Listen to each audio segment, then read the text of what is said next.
Yeah. Hi, everybody. We are on time. Something at like that. 6:03. I was gonna say something like that. We are close knit We family up in here. in this batch today. We are shoulder to shoulder in here. Damion, I can't see the light.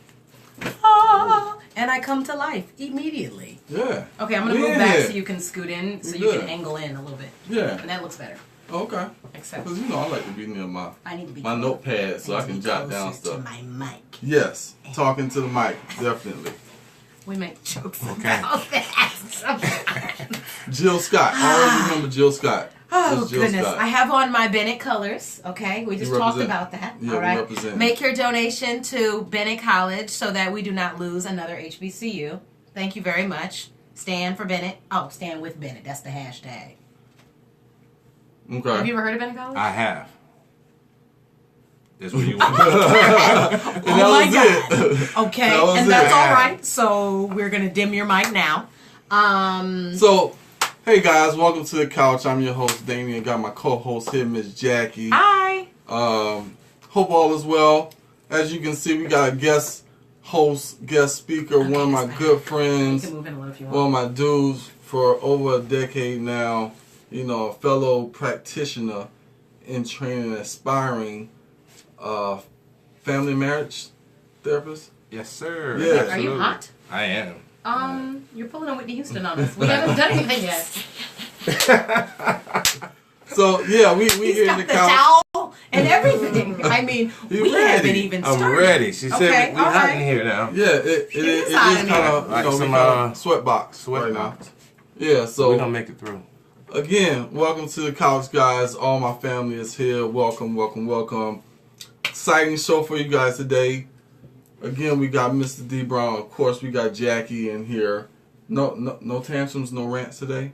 Oh, damn. How was Why that? you, How- first hold of on. all, No, hold on. I almost used a derogatory term towards you. Use it. It's only 5 minutes. So we're 5 minutes in and you're already starting. What is that on your time? What is that? I don't know. I'm looking at somebody's post. Somebody's Yeah. timeline is off the chain with the eggplant emojis on Damien's Uh-oh. phone. That's Facebook. Okay, That's Facebook y'all get off for you. Facebook making these eggplant emojis and Exposure. and tune into the couch and change your life. Yes. Please, We over here do something. changing lives. Get some priorities together. We changing lives over here. But again, guys, thank you for chiming in. Hope all is well. I invited some new people Okay. this week. Okay, to watch the show? Yeah, definitely. Some people that actually know Mr. Brown personally, professionally as well. Oh, okay. So welcome again. This is the couch where we talk My bad, I everything do mental that health. every week. This is every week. That's all right. It's every week. We discuss any and everything surrounding mental health. So this is season 2, and last week was the beginning of season 2, where we start off with the hot topic of R. Kelly and his allegations. So we thought it'd only be right that we discuss sexual abuse and pedophilia. And we couldn't get everything in last week, so definitely we want to make sure that we address more concerns, topics, everything regarding sexual abuse and pedophilia. And we're going to try to accomplish that today. What you think? I think it's something good to aim for. It's Yes. a good goal. Yes, absolutely. So how was the responses from last week's episode? What Okay. kind of responses were you getting from people? Okay. Well, I would just say that the core responses I got, basically from our viewers, was saying that we were talking about information that needed to be discussed. I know that I went on a couple of my rants during our episode. I don't know if you heard it or saw it. Did you? Okay, I did. And there were some things that I felt in the moment. I know I had mentioned to you, people are going to be upset, or I don't know if I should say it, and then you were like, just go ahead and say it. When I was talking about parents and the things they need to pay attention to with their kids, Absolutely. and how they are leaving the siblings alone together to fend for themselves, and how they need to be aware that some kids do start experiencing sexual desires young, and that they will unknowingly and non-treacherously take aim at their siblings. Kids do that without malintent, but it is something that they need to be aware of. So a lot of people said something to me on the sly about that, and about how they wanted to know about it, and it was good information. But what I really have been getting week by week is that there are people who are helped by hearing information that we talk about. And, you know, as we have discussed, that's important to us. That's why we started this. And that they like the fact that we bring guests on here every couple weeks, because it shows them another face, really, that we've had so far, and of color that we've had, because honestly, we've only had so far African American guests on the show, and no one thinks that that's derogatory towards other races, but they do understand this is to bring awareness to the Black community about mental health, which has been a community that has been a little more closed-minded towards seeking help outside the home. And so that's what we were talking about last week. And that was kind of my aim when I thought of this idea, to make sure that we galvanize the Black community and make sure that they understand that, you know, therapy is cool. There's nothing wrong with going to therapy, and also that Black therapists do exist. We are aliens. You know, we're a little bit different, but we do exist. We're an isolated breed. We're out here, you know, helping the community in so many different ways, and that's why one of my favorite hashtags is I'm not your average therapist, because I'm not. I'm not your prototypical shirt and tie, suited and booted type cat. I'm just not that dude. So when you see me out in the street and I've got all my tats and, you know, on my J's and you know he uses words like cat. Yeah, absolutely. And he is under 40. That alone should draw you into like services. Right there. You know. But again, guys, thank you for all the comments, all of the messages, all the things that y'all have provided as far as appreciation for the show, and we'll continue to make it bigger and better for you guys each and every week, and bringing people in and answering any questions that you may have. I get messages, you know, pretty often in regards to topics, concerns, you know, parents, what should I do in certain situations. So we definitely want to make this a platform that's family friendly, parent friendly, child friendly. I don't know about the child friendly, because we do drop a couple bombs every now and then. Wait, I can't find the bomb. Yeah, you can't find the bomb. Don't even worry about it. You slacking on your pimping right now. But it's okay. We're going to make it work. But let's get into it. And today, like I said, we got one of my good friends, good colleague, you know, football fanatic. We've been doing this thing for years. My guy, D. Brown. So for our viewers, for our friends, for our family, D, just give us a rundown, kind of like, you know, what brings you here, what brings you into the field of mental health, what you're passionate about, and just give them a little bit of history as far as like where you came from, you know. Make it fun, exciting. Well, you know, from Florida, you know. Florida big boy. ups to Florida, Clearwater, Florida. They can only see half your I'm head. sorry, because They're gonna lean in. we're so tight up in here in this big That's beaming all right. light. These So are big excuse me. chairs. But you know, from Florida, grew up in a house of educators, and was able to, as you said, grow up and had a good career, 6 years in the National Football League. And one thing I saw, man, is just in the locker room, you had a lot of what they call locker room talk. And a lot of the locker room talk is not just about, you know, the club, the Friday night, the chick, the car. A lot of locker room talk is about family life, you know, trials, tribulations you have, challenges that you are too prideful to talk about to other people, so you talk about them to your teammates. And so, you know, once I retired and came out of the league, it was just a situation, as you know, as you know, one of my co-founders. You know, what's next? And man, it was like, yo, you know, we don't have a lot of people that look like us to help guys that look like us. And so that was a real focus of mine when I started to think about, you know, continuing my education. The second career was, you know, let's get back to a place where I'm not looking at the clock as work, but I'm like helping. This is my career, and it helps me too, you know. So yeah. Absolutely. So what do you feel like is kind of like your passion that kind of translated from the field to off the field? I know you definitely dabbled in coaching, which is definitely part of that helping profession, because you're grooming young men, young women, depending on, you know, the sport, but you're grooming them and you're counseling them in a way that you're building their own life skills. So how do you think that that transition from the football field to being off the field kind of helped you in, aspiring to be what you want to be today? Well, the sport alone requires you to build some life skills. Yeah. You know what I mean? So just that alone allows you, if you want to get into, other people and helping other people's lives, you have a great template to work from because you experienced it. Yeah. And there's nothing like a live experience that you can, have a testimony about and share with people about, some of the things that, they may have, right. Coming, in their path in life. And so right. that was the biggest thing, man. It wasn't just the sport. It was like the life skills and things that you learned. I became a better man, what I'm saying, because of that. Dude. I'm still becoming a better father, better, professional, all those things. But really just the foundation of like, punctuality, what I'm saying, grooming, how to talk to somebody, look them in the eye. Right. Just being able to just do simple things in life that, maybe a lot of us didn't grow up and have the model to right. show us at first. Right. That was a stage for me to kind of see this is also a place where I can kind of grow myself and then become a model. So absolutely. Awesome.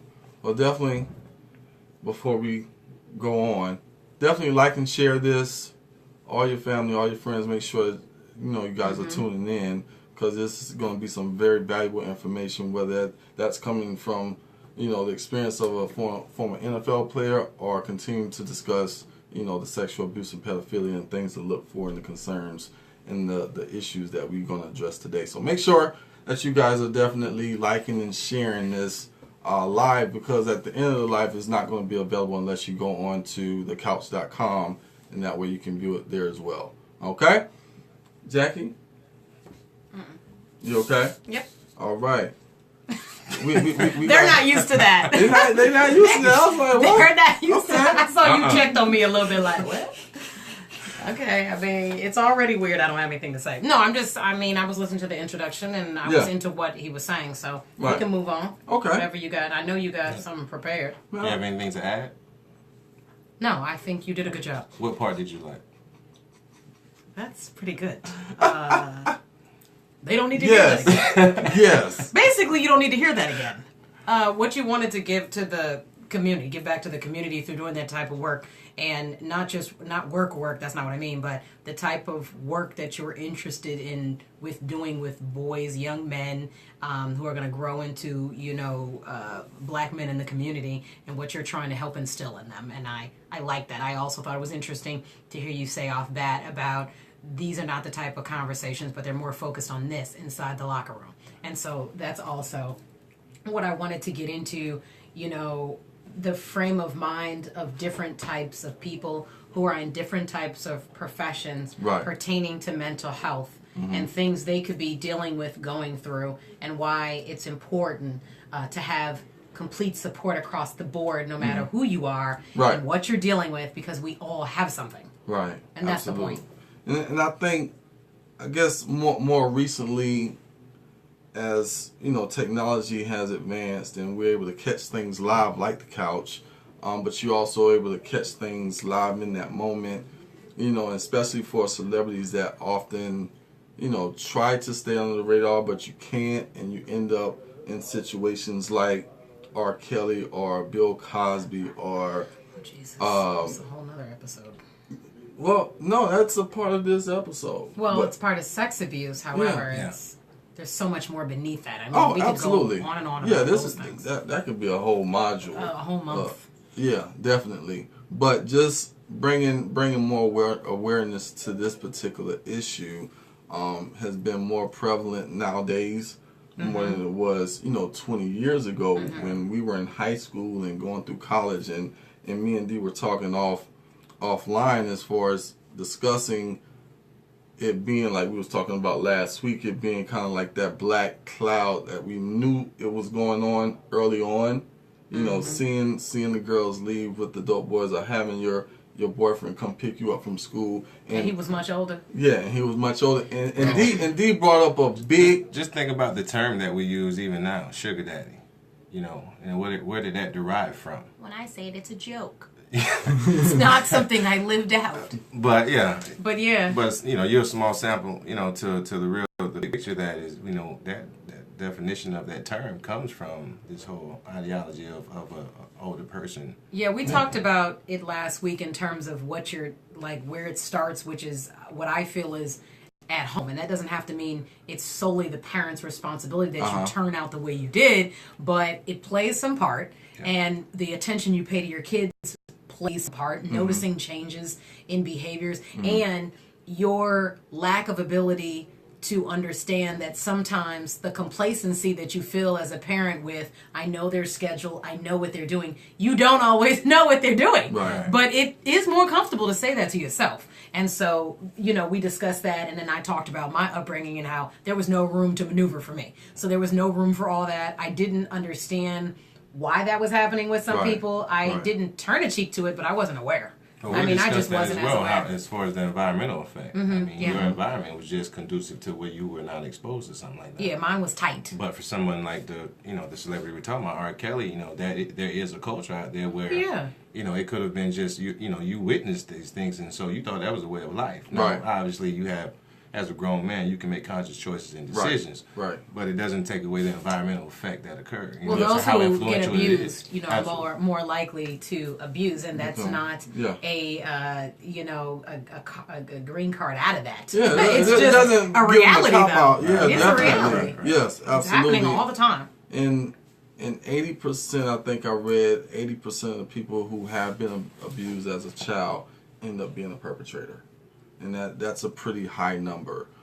So just looking at it from the clinical aspect, I understand it, but I don't understand it. Like Dee said, at some point in time, your maturity level and your cognitive level and your abilities to make right and wrong decisions way more than just, okay, I experienced this as a child, so now I can just play it out. You know what? I'm glad you said that, because that stretches across the board, right? I cannot stand when adults come to see us, right? And the first thing they want to say is, I've always been like this. I mean, this is the way I was raised. Yeah. My parents are like this. Okay, listen. So I have picked up some physicalities from my mother pertaining to like my hand gestures and things that are learned behaviors. Yeah. However, there was at some point in my life I had to learn that there was right and wrong, and that I had the ability to make my own judgments about my own actions and behaviors. Yeah, and absolutely. So at some point,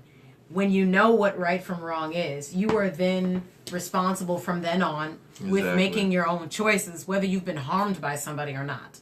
And so that is how I feel personally about it. And with knowing that comes knowing that, okay, I can't do this by myself. And that goes back to the environment. Even if I'm in a certain environment, that doesn't mean that I have to behave like that particular environment, regardless of how long I've been in it.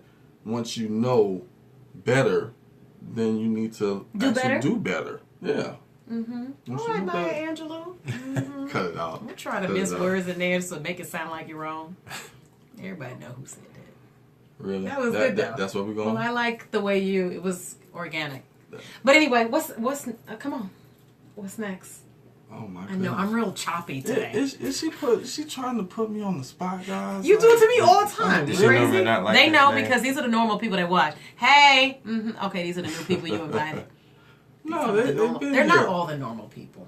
They're watching live, but I definitely some of them are our people from always. No, I'm not always like this. Okay. I'm always on point. That's what I am. I got you. All right.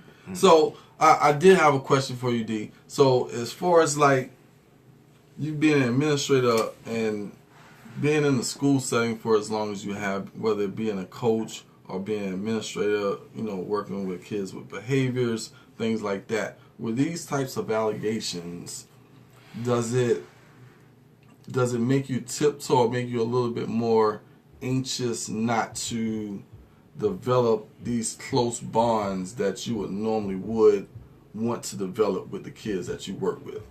Oh no, absolutely not. Because there's parameters that you should follow when you're dealing with a child or someone of the opposite sex, or even parents for that matter. So there's protocols and procedures. If you just follow them, those are safeguards that'll have that will cover you in case there's anything that can arise or come up. So to answer your question, absolutely not.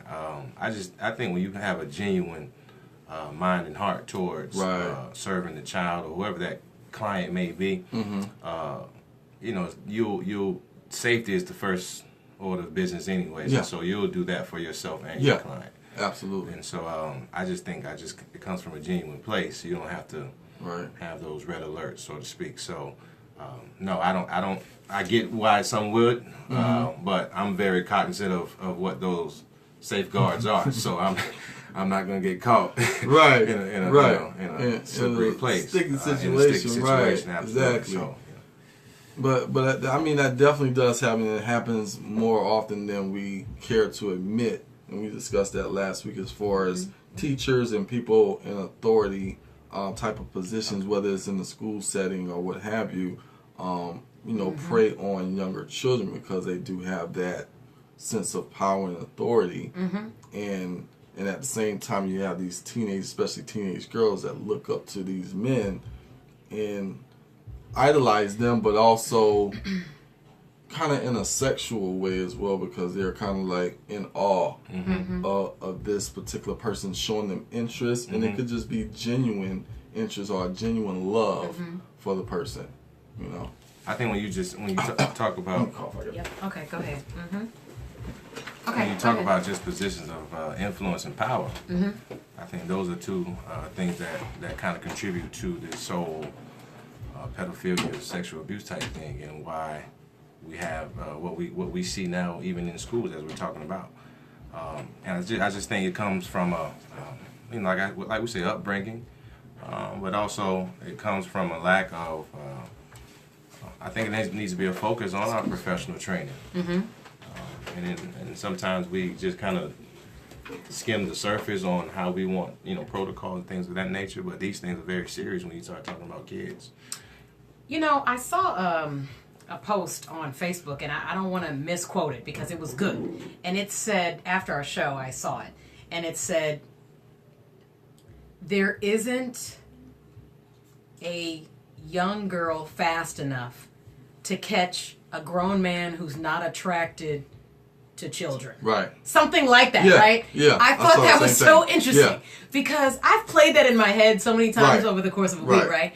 And what I was thinking while you were talking is, you know, I mean, basically we don't stick to a set structure on this show. We just go wherever we're thinking. And right now I'm thinking, hey, can you speak as someone who was in a direct position of power that was very clear to younger people, right? Like being on the field, off the field. We see it all the time, and I want to speak on that after he answers a personal experience when I met some NFL people on the street. But I want to speak about that. But I was grown. I was not a kid. But I wanted to hear just your opinion. How about it? This isn't about you and what you've done or anything, which I know it hasn't been out of order. But I'm just saying. No. Okay? No. I don't know nothing. But I'm making the assumption that our friend here is not pouncing on kids. So basically, from what you have seen, being in a position of that type of power, being in the NFL and being looked up to by younger people, have you ever been in a position where you felt like there was a boundary that you stayed away from because it was just too close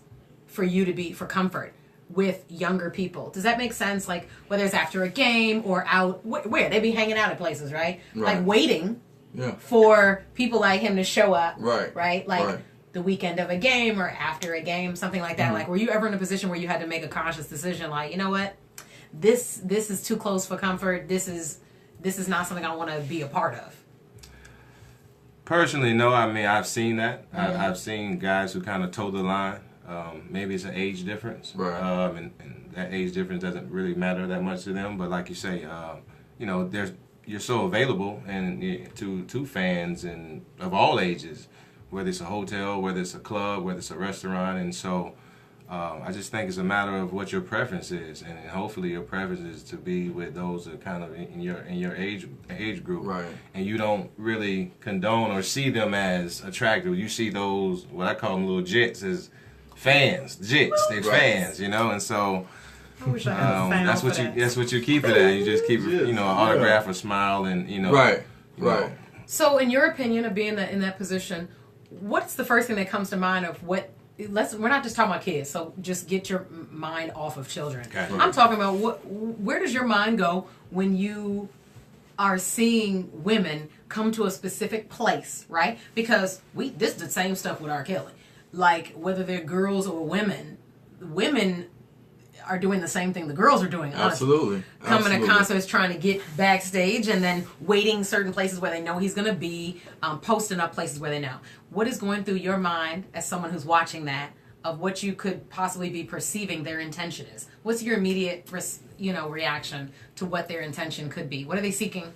What do you think? I have my opinion, and I don't think it's just like sexual. That's not what I think. Association, fame, opportunity. Opportunity. That's what the biggest thing is. I mean, it's an opportunity.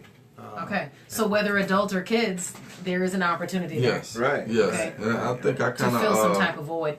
I think I either read something or I heard something on like a soundbite or something like that, and it was saying as far as like, especially in a celebrity type of status, people, whether it be groupies, male or female, they want to kind of be in your place at least for an hour or 5 minutes or whatever the case may be, just to get a taste of it. And sometimes, especially with women, they may do it in a sexual way to get in there, because that may be all that they can offer. It was like, okay, this guy, he has this, and this. He has, $1 million contracts and things like that. I can't really give him anything except sex. Okay. Some of them think like that. And, I mean, the dudes just want to be close by just so they can be associated with this person so they can get the same benefits. Yeah. This This is funny. Exactly. Okay, this is reminding me. I got to share this story, and it's not about the sexual abuse part. It's about what you're taught. Like at home, like where it starts, right? Right. So basically, I was on a business trip in 2012. I went to San Diego. Unbeknownst to me, I think the Atlanta Hawks were in San Diego at the time. I do not watch football. I do not care about football. My boyfriend's gonna see this at some point. Sometimes I care about football, but I care about the Patriots because that's his team. But I digress. So basically, I was out there. I don't recognize anybody. Okay? So I guess the hotel I was staying at, a lot of them, if not all of them, I think the team stays all in the hotel, right? Yeah. Okay, well, I wasn't seeing a team. I only saw individuals. So basically, I was walking outside, and I'm small already. I'm 5'2". But when I was walking down the street, I gathered that there were some bigger people behind me. I mean, I saw like some kids, little kids kind of flipping out and people looking. And so I'm like, all right, well, who's behind me? So I look behind me, and there's these 4 big guys. And so I figured there's somebody, I don't know who they are. Eventually, they catch up to where I'm walking, and we're walking behind each other for blocks. Like, I'm going to the convention center, and it just happens to be across from the hotel. Yeah. So they're walking the opposite way, but they got to walk behind me a few blocks. So they're walking and talking, and at some point I turn around, and I'm like, all right, there's Kitten, you know how I am. So I just yell out, like, people are looking at you, so who are you? And so they laugh, because I think they thought I assumed, like, they assumed that I knew who they were. And I was joking, and I was not. I was just like, well, who the hell are you? I mean, just tell me who you are, because you're walking behind me and people are staring. And so they were like, we play ball. And I was like, oh, you're too big for basketball, like big, wide, right? So I'm like, you play football? And they're like, yeah, we play football. Then they laugh into themselves. Eventually, it comes out that they're with the Hawks and that they're there to play a game. The Atlanta Hawks? That's Is that the name of the team? Falcons? Look. What? Yeah. Okay, so they're with the Falcons, okay? Wah. Well, that's who they were with. So basically, what I started getting from them, the vibe I got from them was they were expecting me to behave a certain way. And when my demeanor was more so, oh, that's cool. I'm here for this. It's nice to meet you. Right. Hope all is well. I don't care what you do on the field, but maybe I'll see you while I'm here. Maybe I won't. I felt they were so caught off guard by it that it bothered me. And I was wondering, what the hell happens when people recognize them? And they were nice people. I'm not going to say anything derogatory about them. They were nice. And they were polite. I think they were just acting normally the way they should, especially in public. Right. You know what I'm saying? Right. But I could tell by looking at their faces. It was like, what's wrong with this chick? You know, she... That's not normal. She doesn't know who we are. And then once we told her, she's not acting as if she is in need of something. Right. And I'm wondering, what are we putting out as women, and what are we needing that we are showing that type of aggression towards a man we don't know who is in this type of high profile status. What do we need from them? Because, I mean, honestly, if you get real into it, a lot of women are not in the stage where they're complaining about, I need to have sex, I need to have sex. I believe it's easier for a woman to just have it. It's easier for a woman to just find it, I'm sorry. Because more so... Absolutely. Okay, I just want to make sure if you agree, but that's how I see it as a woman, that it's easier for us to happen upon these situations. So I'm very confused on what women are searching for, especially when they have two parents in the home. You understand what I'm saying? From a mental health perspective. And brothers who care about them, or men in their family. What are they looking for in these situations? I think one aspect could be, especially just in your upbringing and your grooming, you know, your parents, especially mom, wants you and dad wants you to be in this relationship, get married. Your husband has to be able to support you, you know, and it all comes back to financial insecurity. So you think it's a search for security? Absolutely. In many ways, I guess. Right? Our society is based financial. off of opportunity and success. So, yes. You know, in certain, you know, families, that's like Damion said, that's what you kind of groom your children to attract or to appeal to, you know, whatever success is. So you have children, right? I do. You have a daughter? I have 3. Okay, how old? The ages. So let's get into it. How old are your daughters? And then in 20s. I got one that's 18. Okay. So, all right. So we're going to take it there. So we here now. So basically, all right, you have some daughters in their 20s. Yeah. Are they in college, or they went to college, whatever. Yeah. All right. Do your daughters talk to you on that level about what they're interested in, right? Like socially. Mm-hmm. Okay. So you have a very good relationship, you would say, with them. Yeah. Okay. Absolutely. One of your daughters calls you and tells you that she wants to hang out at an after-hour spot where some NFL players are going to be. What is your initial reaction? I wish they would get on here and comment. Well, text them and tell them to get on here. Nah, but I would. No, seriously, I'm very serious. The oldest one, because I'm comfortable with her age and where she's at socially. Uh-huh. You know, I would allow it, but at the same time, I'm gonna put you on game. Right. You know what I'm saying? So you're not gonna, you know, you ain't gonna be naive. You ain't gonna be lost. You ain't gonna be any of those things. Cause I've been there. I'm gonna tell you what's up now. Right. You know, but that's just because I think there's a mature age that you can do it. You know what I'm saying? And right. If that's your desire, you know, you're gonna be out in that circle no matter if I say it or not. Right. Well, the other ones, you know, you know, I just because I know what that crowd is and I know what the motivations are in most of those. In most situations, most of those people are participating in them circles and not. So as pop, no. I mean. Okay, that's all I wanted to know. Would it be the same like if you had a 20-year-old son? With your son, right? If he's like in this area where there may be some WNBA players or cheerleaders, and it's just a networking event where it's nothing but pro athletes, former pro athletes, and you know what I'm saying, and it's women and you know of higher stature. Mm-hmm. I hear you, Dad. No, that's right.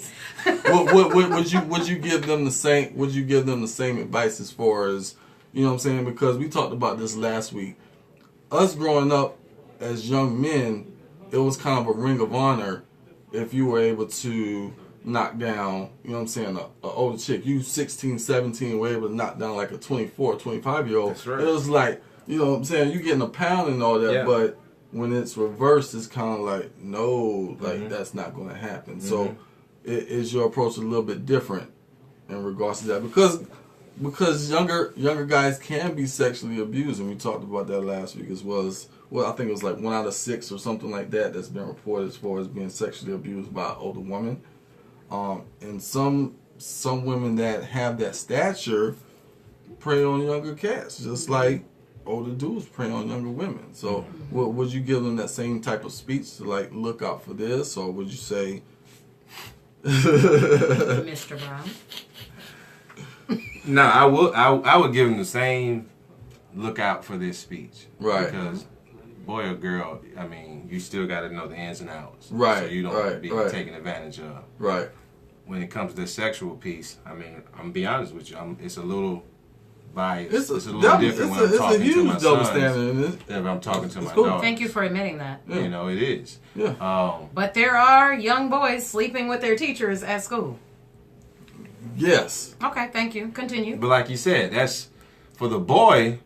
That's celebrated. Yeah. He Do celebrated. you celebrate it? I don't think I'm it's waiting for our guest to answer. What are you asking? You need your towel now. But I mean, just on to keep it 100. If I'm a 40-year-old and I'm working with a 17-year-old kid in therapy, and he say, you know, Mr. Damion, like, you know, I'm really interested in this woman, and then once he say woman, I ask like, how old is she? Well, she's 24, and we've been intimate several times.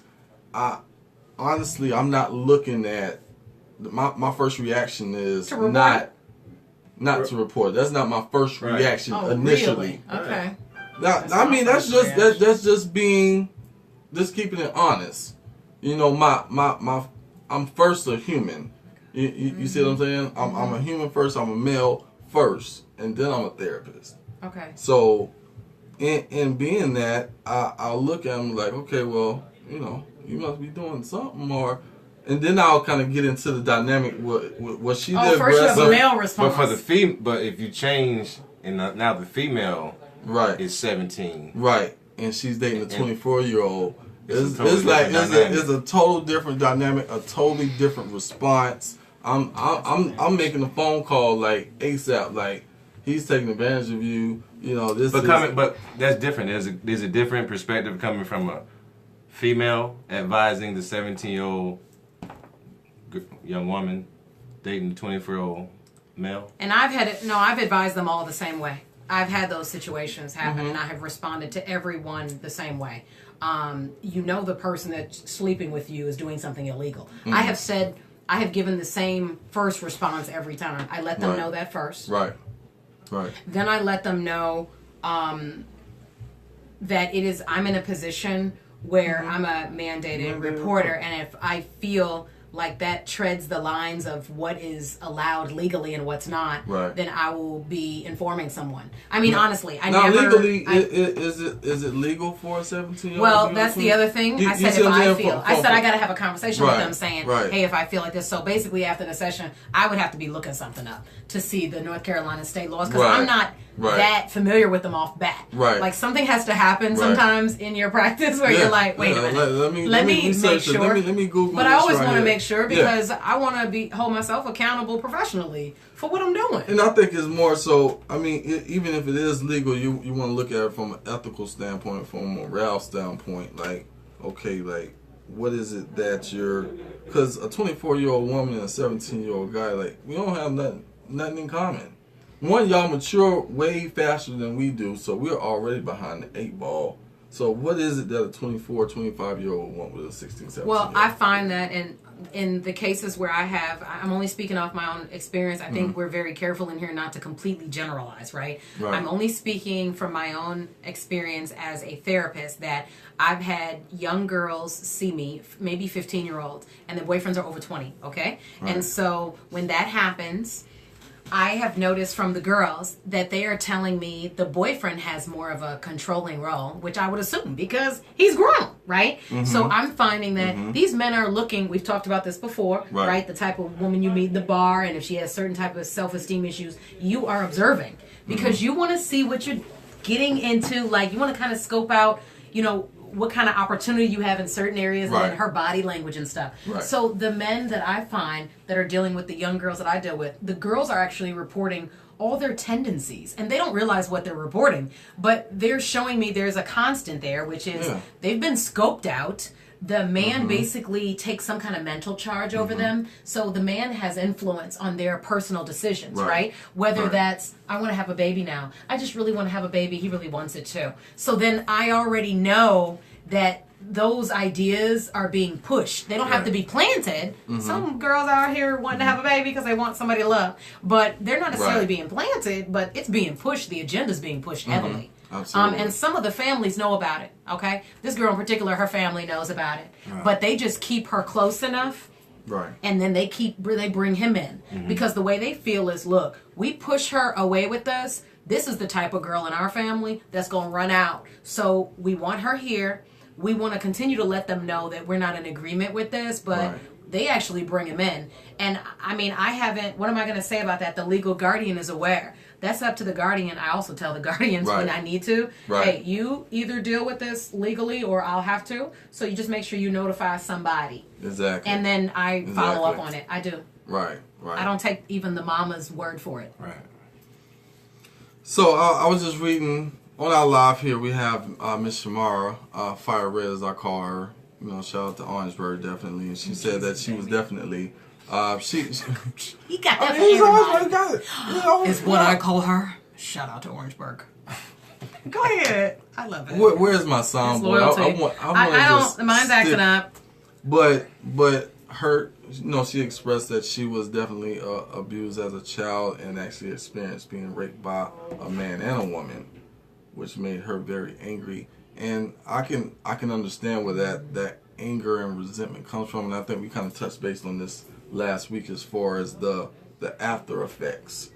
And especially growing up, the only thing that people would see is that external, the behavior that someone would exhibit, whether they're considered to be fast, girls would be considered as fast or promiscuous, or they're angry, or they're always getting into trouble, they're fighting, and it seems like she said, has that wall built up around her in regards to establishing healthy relationships, because the people that were closest to her, that she felt that was closest to her, hurt her. Okay, yeah. And she had to kind of defend herself. So that's how it's usually shown for the most part, especially with the girls that I've come in contact with or worked with on an individual level. And like I told her last week, it's a lot of women that I work with, and probably about half that suffer from anxiety or depression.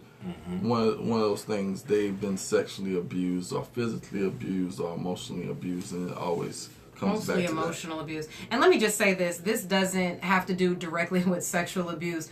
I'm speaking very freely about these issues because I feel passionate about them, but as a woman, I'm 36 years old. I have just recently learned in the past year that I have my own hang up about deep-rooted relationships that I have issues with the way they've gone, and that has been directly affecting my relationships with men over the past 15, 20 years. And I realized that it was a subliminal need for affection and some kind of attention that wasn't fulfilled somewhere way in the beginning. And it's not my parents, but I'm just, every person in the house, every child and every adult in your house has a different personality.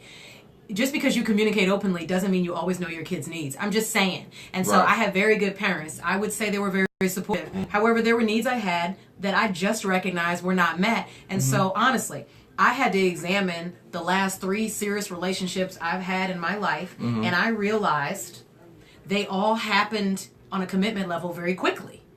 And I was trying to figure out, it's easy to say, oh, this is just me, this is how I roll, I do what I do, and this is what I feel comfortable with. Like, no. I fall in love quickly. No, at the pit of that, it was, I like the fact that these individuals all showed me a certain type of affection, and they pulled me in a certain way that enticed me a little bit, right? And so that led to actually long-term relationships, all 3 of them. Over 5 years, all 3 of them. And I'm like proud of that because I was only in specific things and dedicated to those things.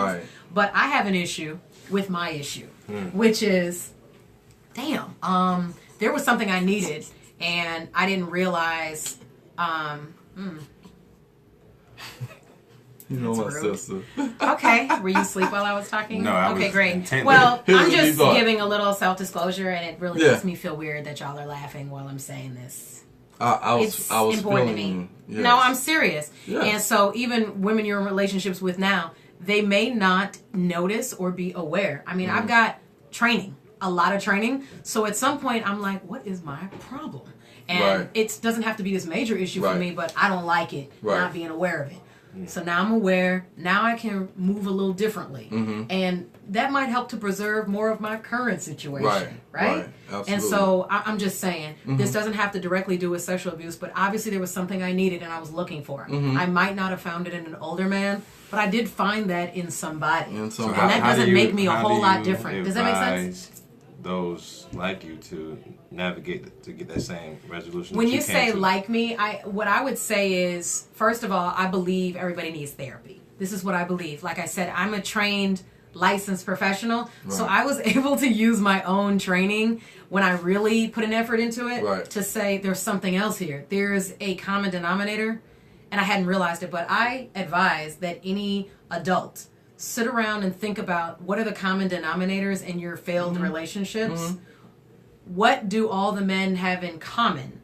Or you say, what do all the women have in common? You might wind up putting things together. Like every woman I date has emotional baggage. What does that say about me? And me staying in these things as long as I do? Or what makes these relationships end? I realized I had never broken up with somebody my whole life. I had never done it till last year. That was a problem for me. That's what started this trickle-down effect. Well, why hadn't I? Had I been in perfect situations? No. Had I been mistreated? Yes. So why is it that I wasn't the one to end things even when I knew I was being mistreated? Oh, I'm loyal to things even when they're negative. And so that was my thing. And that's the same. That's a similar thought process when people are going through abusive situations. Oh, yeah. I mean, I was too afraid to let it go. All of them. I was too afraid to let them go. I was loyal to a pope. I would have been loyal until it wore me out. And that doesn't work for me anymore in my life. So I can openly talk about that. And another question that you want to ask yourself, and again, you know, we're licensed professionals and we've been through the training, so we know the steps. And we cuss a little. And that doesn't mean that we're immune, but that also gives us the artillery and the, you know what I'm saying, the tool belt, the things that we can pull out to utilize. Artillery, galvanize. You coming with the words. I mean, you showing Brandon up. We got a Morehouse dude on here. I had to write down every damn thing. So it's kind of like you have to ask yourself, what makes me me? You know, just examining and doing a timeline of your life. Significant events and things that you don't deem significant can be significant. You know, so just examining your life overall, upbringing, relationships, socially, you know, emotionally, all these things tie in all together, and you got to figure out what makes you you. And when you're able to examine that, then you're able to see those pitfalls and where you fell short at and those negative patterns that you developed over time. Now, I know I shouldn't have said nothing because I got our viewers are trying to diagnose me. Look, y'all need to stop. I know what my problem is. That's the point. No, I'm just playing. Talking about you like being in a relationship. Yes, I mean, I don't have any issue with that. Yeah, I like being in one thing. I don't want to be out here wondering who I'm going to see from week to week or all that. I've never been like that. So I'm okay saying that, but you just said you've always been like that, and you said you didn't like that. I don't. Well, at least I know the root of the problem, so I know why I like being like that. Because I don't like to let stuff go. But look, we all for me now, and now we know. I know the episode I can't show other people. Why? But because you're literally the center of attention right now. Right now damn right, I am the center even when I ain't the damn center. There's no break. This is live. Please help. They know that I talk like this every show. How many of our shows have you seen? Please. You have 2 microphones now. Stop lying. But okay. So that pretty much ties all in with sexual abuse and just abuse in general. And I wanted to kind of talk about what can people do, because again, they're not licensed professionals and they don't know how to deal with these situations, identify situations as they arise in their life. Right. What do we want to tell people, or what do we want to leave people with as far as, you know, how to identify when you're, one, being manipulated, you know, these negative patterns in your relationships that you've developed over time, where it may have led to you being sexually abused, physically abused, emotionally abused, or some type of trauma. How do we get to a point as a community to understand and identify what these things are? I think candid conversation in the house. I mean, we talk about the community, but we can get even smaller sample size and get more intimate and talk about the household. Right. And we just have a candid conversation. We talk, and especially in our black community, we talk just on the surface. Right. But you guys were talking earlier, one of the things she kept talking about was she kept going deeper as far as why. You got to go deeper. Keep asking yourself why until there's no more whys. Exactly. And so that candid conversation will just naturally and organically happen. So when you don't have any more whys, then you have an answer. So I think that's what has to happen first and foremost is a candid conversation where the pride is taken away. All the other kind of selfish reservations are gone. Right. And you really just kind of have to swallow that hard pill and get to a place where you understand, where you're at in life and why you're there. I think when you open up your own private practice, this is just a suggestion, that you should have a poster or some sort of paper such as this on the wall. And it should say, why, and there should be a large, bold line at the bottom, and underneath that it should say, the answer. Because number one, I'm going to use that in my own office. I will not quote you. I want my clients to think I came up with that. That was good. You had me at why. But I mean, that was good. Like literally. Does anybody agree? I mean, I definitely agree with thanks. that. Definitely having those candid conversations, those open conversations, those vulnerable conversations, and being able to express fully without reservation, without shame or guilt that's associated, especially when we're talking about sexual abuse and things that have happened to us. We often stigmatize it and put it as a shame or this dark cloud that something has happened to me and I didn't respond. Especially growing up in the hood, you know what I'm saying? If somebody did something to you and you didn't do nothing back, you weak, you're a punk. You know what I'm saying? So I think that's one of the main reasons why a lot of people don't speak up is because of that shame and that guilt that's associated with something happening to them and them not having that fortitude or that strength to speak out about it. Fortitude. Really, Jackie? That's the third one. Bennett College. Oh, Jesus. Yes. First of all, Where's I have that? things.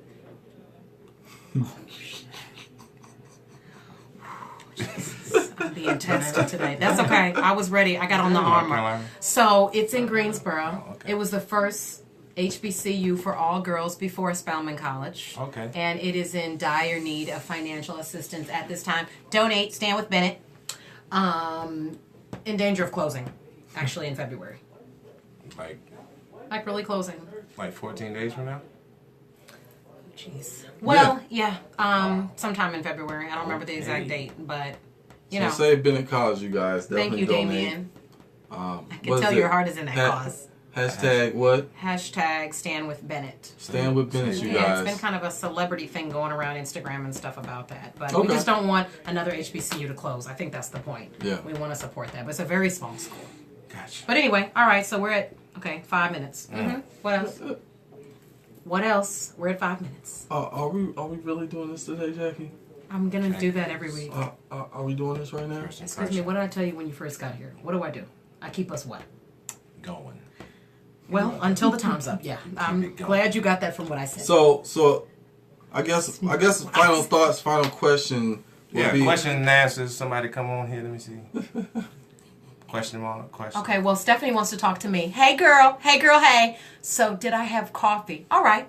Well, first of all, I'm just passionate about my school. I love my alma mater. So, let me just say this. From when we're talking about... please. That's the question. She asked me if I had caffeine. It's literally like a yes First or of a all, no. It really is. Well, this is my time. So, no. I'm on my Maxine Waters. So, is her name Waters? Anyway, I had caffeine earlier, but not recently. This is just the way I am. So that's a spinach shake. That's healthy. So as professionals, you guys, how do we empower our clients, and more specifically our younger population, to speak out against sexual abuse, whether that's in the school, in their community? How do we give them that strength to say, this is enough, or this happened to me and I want to speak out against it, but they're in fear?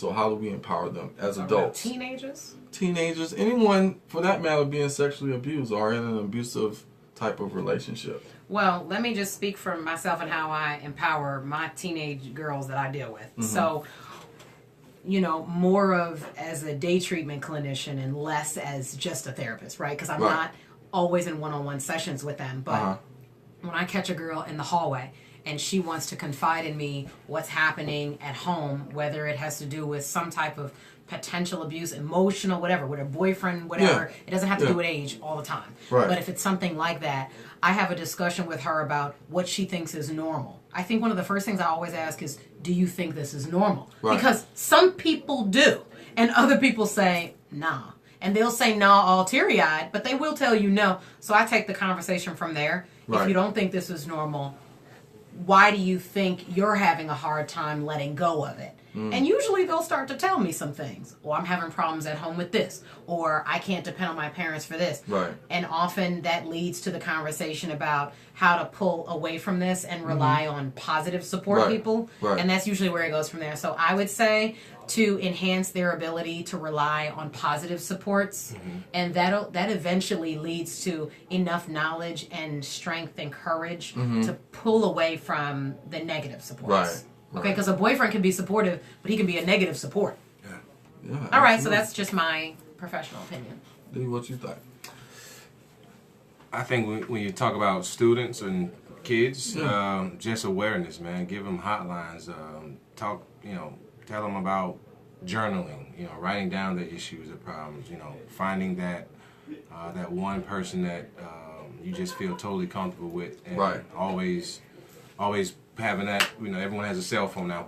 Lock that as primary number one. And just giving them different ways instead of having to verbalize it, because that's probably the last thing that a victim, if you will want to do is verbalize it. So if there's other ways that they can kind of filter this out, not have this thing manifest to a point where it self-destructs. I think that's that's what helps our kids. For our adults, adults can use the same thing, right? Because it's a big issue in our adult community as well. Right. Don't want to disrespect that at all, but right. I mean those same interventions are the same ones that can help as well if you don't verbalize it. Because I mean, for a guy, let's talk. That would be something that's very hard to absolutely just admit to. And so having these other interventions to be able to use is a little more comfortable. I think, I'm sorry. No, I was going to say that I think that my sister brought up a huge point in regards to the judicial system. Did I say that right? Judicial? I heard a little lisp in there. It sounded good though. Hey, it is what it is. But the court system, the legal system, y'all get what I'm saying. Has to change, and being able to when someone does report it, being able to follow through, being able to apply the law as it's stated, and not really treat it as well, she asked for it because she's dressed this certain type of way, or she acts this particular type of way towards guys, and so it was consensual because she had on a short skirt and her titties out or something. Okay, like that. Thing with the judicial system, honestly, let me just, because we need to take it there. So the judicial system is not as for you as you all think it is. Okay, and let me just say this is very serious. Yes, actually. I said titties. Even with children, when you report, let's say a parent. Okay, and I think the viewers need to understand this because I've seen it happen recently. When a parent even files a report, basically, let's just say it's an emergency protection order, okay? Right. Saying, let's say a little girl says, somebody in my family or somebody at school touched me a certain way, right? And the parent says, it's my job to report this. Right. The court will take care of this. This will be taken care of. It can go to court. The court can determine, I know the child said this, but there's just not enough information. Right. And they can toss that kid right back to where they were. That teacher or whoever could come off of a 7-day suspension just for, being detected they can come right back and the judge will say, there's nothing else I can do about it. What do you want me to do? It's already been found that there wasn't enough information. I mean, I hope this all works out. that start even with a small child reporting certain things that as a therapist I'd be like, whoa. If a child under 5 is telling you, is pointing out these things and undressing dolls as soon as they walk in the room, I think I talked about that before, and doing other things like that, it's a red flag to me. Right, but absolutely. a court does not look at those things as enough evidence to pull a kid away from an adult or put that adult somewhere where they may not be able to potentially harm kids. No. Right. So that whole judicial system thing, I think there would be a lot of paperwork involved in trying to get those type of laws and things changed. I know North Carolina is so jacked up. Yeah. And, I know people that have gone through that almost exact situation. It is devastating to hear about. Right. The fact that, a parent at the end of the day just prays for their kid walking out the door and is like, I hope that who I'm leaving you with will not harm you. Exactly. Wow. I'm being honest. Which is scary as being a parent. That's a scary situation. Sure. But definitely, being advocates, especially in our positions, being advocates and being out there in the community and like Dee said, raising that awareness, and we talked about this last week, helping people understand what actual abuse is. Right. Because sometimes it's not physical and you can't see it, and they may not be exhibiting these certain behaviors or this criteria, you know what I'm saying? But being able to just raise awareness so they know, okay, well, I am being abused. And so now that I know that I'm aware and I can accept that I am, I'm able to change it. As long as I'm ignorant to it, I'm not able to change anything about it. So the more we advocate, hopefully that spills into, the legal system. They're able to make the necessary changes in that regard. Okay. Good talk. Good one, Dave. I like that. Good closing. Yeah. Well, you weren't paying attention. That's why that's some good response for you. It sounded sincere, though. Yeah. It is what it is. Hey, we in here though, but this is a good conversation, and yes, it was necessary. Absolutely, and I thank you guys, definitely for chiming in and you guys' comments, you guys' participation and Stephanie held us up today. Yeah, absolutely. So again, any final questions? Any parting shots? Yeah, because it picks up on the radio. Yeah, it is. Hey, but seriously, like probably about within the last 3 to 5 minutes, we usually start to cut up like this. We just start acting like kids for some reason, like we're ready to go or something like that. We're not ready to leave you guys. We just start acting out like I that. am. Yeah. I like to be on time. Y'all know that, so we don't need to mince words. They know that. Oh, what's and don't do that. I really hate when you do that every week. What's the definition of time? First of all, what is time? Like to be on time? Yeah. I definitely appreciate the support. This is a good topic. We appreciate the support. We'll definitely be back next week. That's next week is not that week where we have another guest. It's the week after. So next week you'll just see us. Sorry. And then the next week we have another guest. You want to talk about who that guest is, or can we wait till next week? Who's the guest? Okay. Well, we're going to have Tish Guerin on, and McGarren. Is it McGarren or just Guerin? Just flow with it. Okay, we're going to have Tish on. Right. And she is the current therapist, licensed professional, responsible for mental health upkeeping of Carolina Panthers. So we're very excited about that. She's been in the media a lot. Isn't she? I think she's one of the first. Yeah, she's the first NFL employed full-time professional for mental health. Yeah. Yes, for a team. So it is. I think they need to have multiple. She has agreed to be on the show. Every franchise should have. Yes. I will finish my statement when they are done. Yes, definitely share this so we can get that out there. Advocate for mental health professionals, therapists to be on every professional team: football, basketball, hockey. Everyone gotta have it. And it's just Tish Guerin. It's not Tish McGarren. I don't know why I wanted there to be an MC in front of her name. They're every day, full time. She's so sweet and she's great and very qualified. So she's excited to be coming on the show, and we're excited to have her. We cannot wait. So that is, I believe, the 30th, January 30th. Yeah, she'll be on. Okay, so definitely make sure you guys lock that in your calendars. We'll definitely push it out there on our various social media platforms. Again, once this live ends, you're not going to be able to view it. You're going to have to go to the website thecouch704.com. Also, our YouTube channel. Subscribe to that to get all the updates in that regards. As well as like and share this particular our platform on Facebook, IG, LinkedIn, all those things. But definitely, are you gonna like thank me and say? Yeah, we getting there. You about to be Where like can people Jack. find you? Actually, if they want, I guess you're not licensed yet fully, right? But are you? No. Are you just ready to answer questions? I am. Okay. You're very controlling. Okay, so are you actually seeing clients right now? No. Okay. Will people just look for you for a mentorship, or just look for me? Just advice. Just look for him. Just look for me. Where can they find you?